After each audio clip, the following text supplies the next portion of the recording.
구약 성경 1209쪽에 있습니다. 에스겔서 37장 1절에서 6절까지 말씀, 우리 한 목소리로 말씀 읽겠습니다.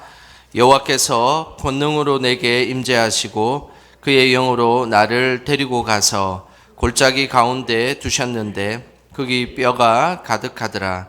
나를 그 뼈 사방으로 지나가게 하시기로 본즉 그 골짜기 지면에 뼈가 심이 많고 아주 말랐더라. 그가 내게 이르시되 인자야 이 뼈들이 능히 살 수 있겠느냐 하시기로 내가 대답하되 주 여호와여 주께서 아시나이다. 또 내게 이르시되 너는 이 모든 뼈에게 대언하여 이르기를 너희 마른 뼈들아 여호와의 말씀을 들을지어다. 주 여호와께서 이 뼈들에게 이같이 말씀하시기를 내가 생기를 너희에게 들어가게 하리니 너희가 살아나리라. 너희 위에 힘줄을 두고 살을 입히고 가죽으로 덮고 너희 속에 생기를 넣으리니 너희가 살아나리라. 또 내가 여호와인 줄 너희가 알리라 하셨다 하라. 아멘. 이 시간 우리 옆에 사람에게 이렇게 인사했으면 좋겠습니다. 성령이 함께 하십니다. 인사하겠습니다.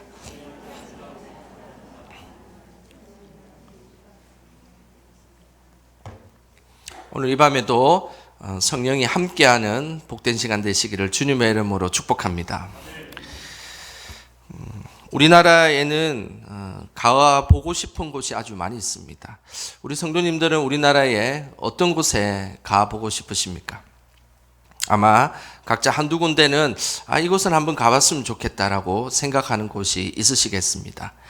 저도 가보고 싶은 곳이 아주 많은데 그 중에서 전라남도 장성에 있는 치유의 숲에 한번 가보고 싶습니다. 이곳에는 편백나무와 삼나무가 300만 그루 정도 심겨져 있는 곳입니다. 사진을 한번 보여드리겠습니다. 이런 곳입니다. 한번 가보고 싶으시죠? 예, 언제 기회가 되면 한번 가봤으면 좋겠습니다. 이 치유의 숲은 60년 전에 임종국이라는 분이 조성한 숲입니다. 그는 한국에 나무를 심는 사람이라고 불리운 사람입니다. 6.25 전쟁 이후 황폐해진 땅을 보고 마음이 아팠던 이 임종국 씨는 그곳에 나무를 한 그루 한 그루 심기 시작했습니다. 전쟁으로 황폐해져서 농사도 제대로 짓기 힘든 장성 땅에 나무를 우직하게 한 그루 한 그루 심게 되었습니다. 그것은 20년 동안 300만 그루의 나무를 심게 되었던 것이죠. 이 임종국 씨 사진을 한번 보여주시겠습니까? 예, 이 임종국 씨는 그 나무를 심는 사람이라고 별명이 붙여져 있고, 그리고 해방과 한국 전쟁 이후 먹을 것조차 구하기 어렵던 시절에 편백나무를 250만 그루를 심었어요. 그리고 삼나무를 63만 4천 그루를 심었고 밤나무를 5만 4천 그루를 심었습니다. 대단하지 않습니까? 그리고 나서 장성 땅에 생기가 돌기 시작했습니다. 무엇보다 많은 사람들 속에 잊혀져 가는 땅이었지만 이제 오히려 기억되는 땅으로 바뀌게 된 것입니다. 지금은 수많은 사람들이 이 치유의 숲에 걸어다니고 그리고 힐링을 함을 통해서 건강을 되찾는 귀한 숲이 되었습니다. 한 사람의 노력으로 황폐해진 이 땅이 숲이 우거진 기름진 땅으로 변했다면 과연 천지를 만물을 만드신 하나님께서 우리의 삶의 터전을 간섭하신다면 얼마나 아름다운 땅이 될 수 있을까요? 오늘 본문에는 황폐해진 이스라엘 모습이 고스란히 등장하고 있습니다. 1절 말씀입니다. 우리 1절 같이 함께 읽어보겠습니다. 여호와께서 권능으로 내게 임재하시고 그의 영으로 나를 데리고 가서 골짜기 가운데 두셨는데 거기 뼈가 가득하더라. 하나님은 황폐해진 이스라엘의 모습을 보여주기 위해서 환상으로 에스겔을 데리고 다녔습니다. 그러면서 에스겔을 데리고 다니면서 특별한 곳을 보여주었는데 그곳은 바로 골짜기를 데리고 갔습니다. 그리고 그 골짜기에는 마른 뼈들이 아주 가득 있는 그런 골짜기를 데리고 갔던 것이었습니다. 왜 하나님은 에스겔에게 뼈가 가득한 골짜기를 보여주셨을까요? 지금 이스라엘 상태는 곧 뼈가 가득한 골짜기와 같았기 때문입니다.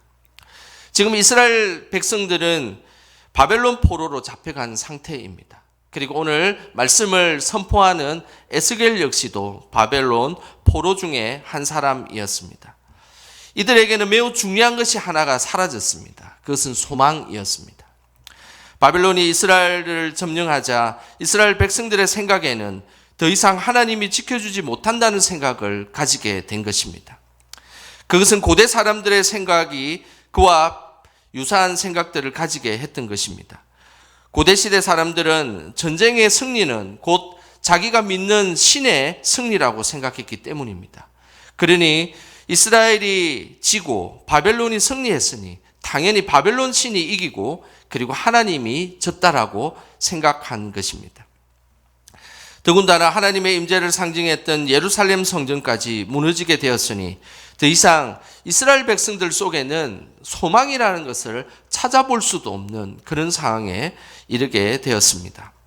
이런 이스라엘 모습을 잘 말씀해 주는 곳이 에스겔서 37장 11절에 그 내용이 나오는데 37장 11절 말씀 같이 함께 읽어보겠습니다. 또 내게 이르시되 인자야 이 뼈들은 이스라엘 온 족속이라. 그들이 이르기를 우리의 뼈들이 말랐고 우리의 소망이 없어졌으니 우리는 다 멸절되었다 하느니라. 하나님은 소망이 없는 이스라엘 백성들이 지금 보는 마른 뼈와 같다라고 말씀하셨습니다. 그 이유는 이스라엘 백성들에게 소망이 다 끊어졌기 때문입니다.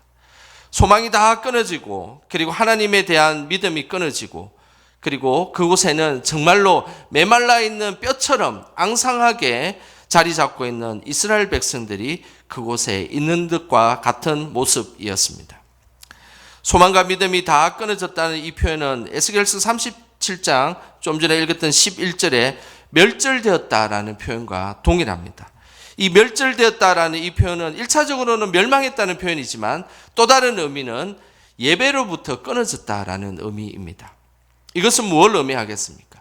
소망이 끊어지고 예배가 끊어지고 믿음이 끊어지면 꼭 마른 뼈와 같이 우리는 생활할 수밖에 없음을 말씀하고 있는 것입니다.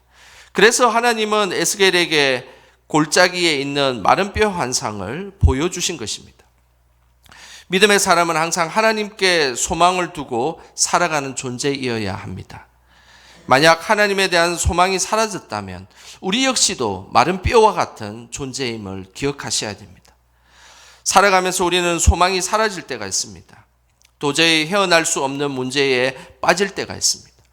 그 문제 때문에 우리는 너무나 힘들어하고 그리고 소망을 포기할 때가 있습니다. 그러나 하나님께서는 늘 우리가 그 속에서도 하나님이 주신 소망으로 살아가기를 하나님은 오늘도 기대하고 계신다는 것입니다.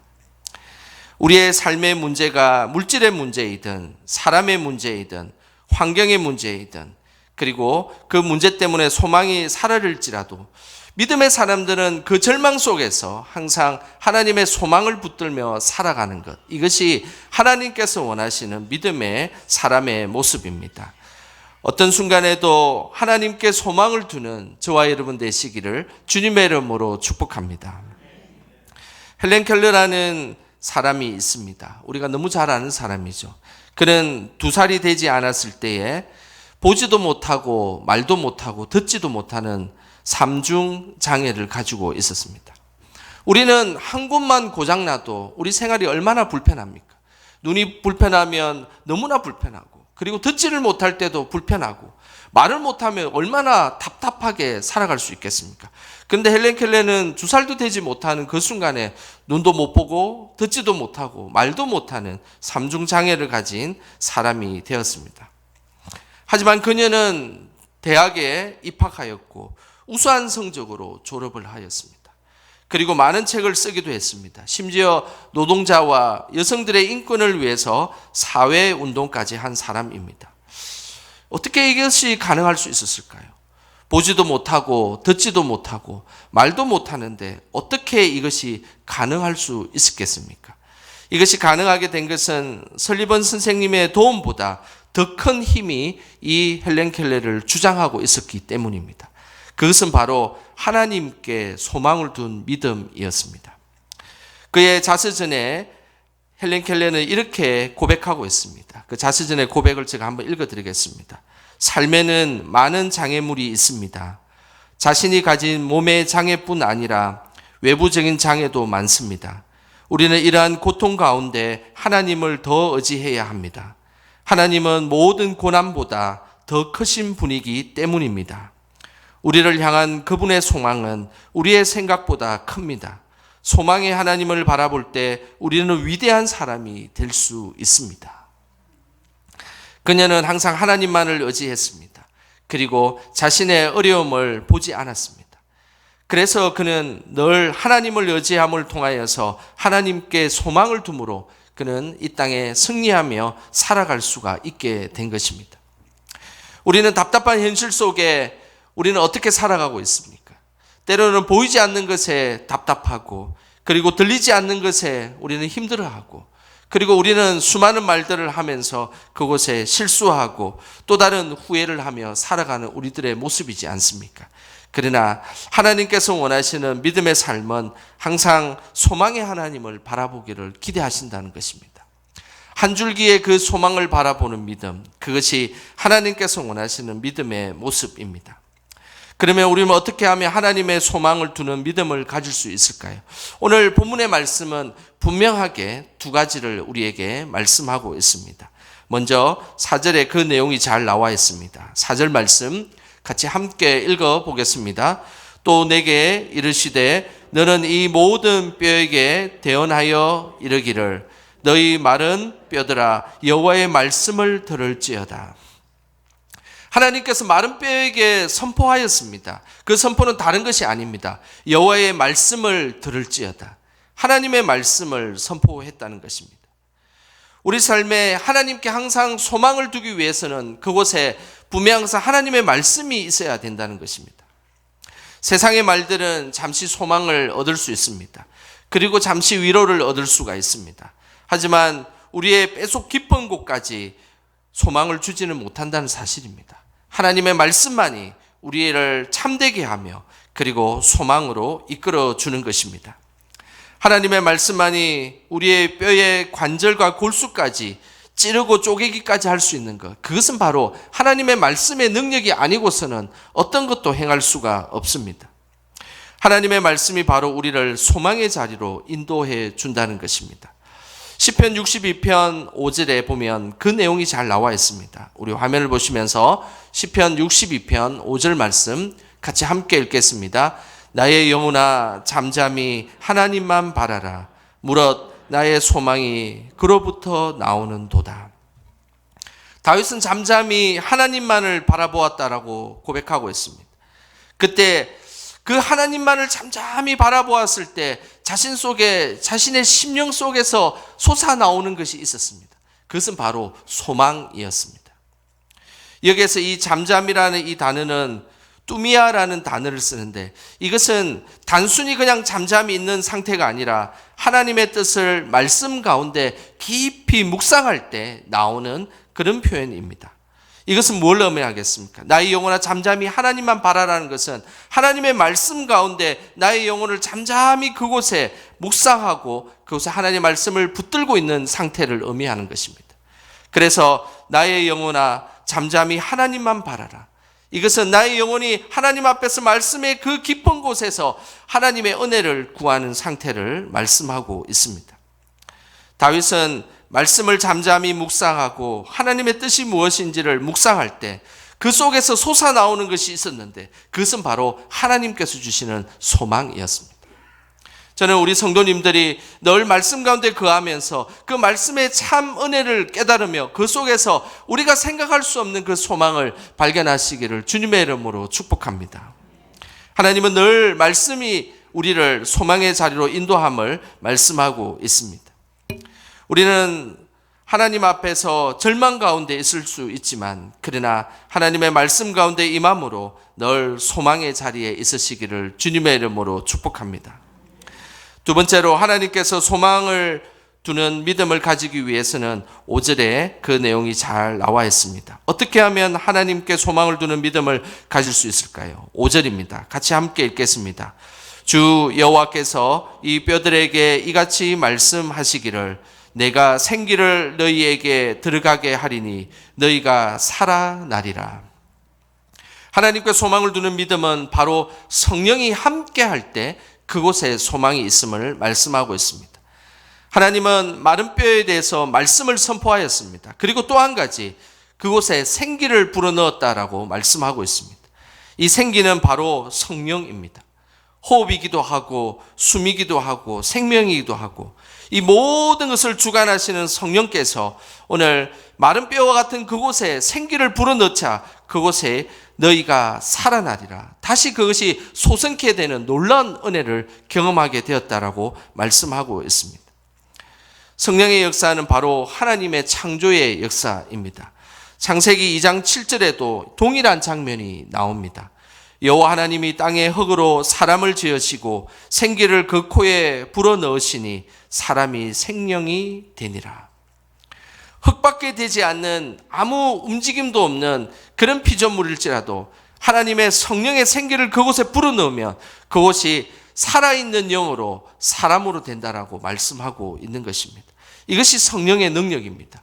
성령의 능력은 우리가 할 수 없는 곳에도 소망을 불어넣어 주시고 우리가 할 수 없는 메마른 모든 곳에 우리가 아무것도 할 수 없을지라도 절망의 자리에 그곳에 앉아 있을지라도 성령이 함께하면 그곳을 일으켜 세워주시고 그리고 우리에게 힘과 능력을 주시는 것, 그것이 바로 성령의 능력인 것입니다. 성령은 마른 뼈를 살리는 능력이 있습니다. 그리고 성령은 믿음이 없어서 바짝 마른 심령에도 생기를 불어넣어 주십니다. 성령은 절망 가운데 있는 사람에게 소망을 주는 능력을 가지고 있습니다. 그것이 성령의 능력입니다. 그래서 우리는 항상 성령의 능력을 간구하여야 됩니다. 성령의 역사가 있고 성령의 능력이 없는 사람들은 분명한 차이를 가지고 있습니다. 성령의 능력으로 가는 사람들은 항상 소망으로 달려가는 사람이라면 성령의 능력 없이 자신의 힘으로 살아가는 사람은 언젠가는 절망 속에 빠지게 되어 있는 것입니다. 그래서 하나님께서 이 생기를 불어넣을 수 있는 이 하나님의 은혜는 바로 성령의 역사가 아니고서는 불가능한 일임을 우리에게 분명하게 말씀하고 있는 것입니다. 우리나라에 성령의 바람이 불었던 때가 있습니다. 1907년도에 성령의 바람이 하나님께서 불게 하셨습니다. 그런데 그 성령의 바람은 1907년 전에 1903년 하디 선교사님이 있는 원산의 장로교회부터 성령의 바람이 불기 시작했습니다. 그때 당시 하디 선교사님이 원산 장로교회에 관련해서 선교본부에 보고한 내용이 있습니다. 성령의 바람이 불지 않았을 1902년도에 하디 선교사는 이런 보고를 하였습니다. 지난 1년 동안 좀 나아진 면도 있기는 하지만 교인들의 영적 상태는 기대 이하입니다.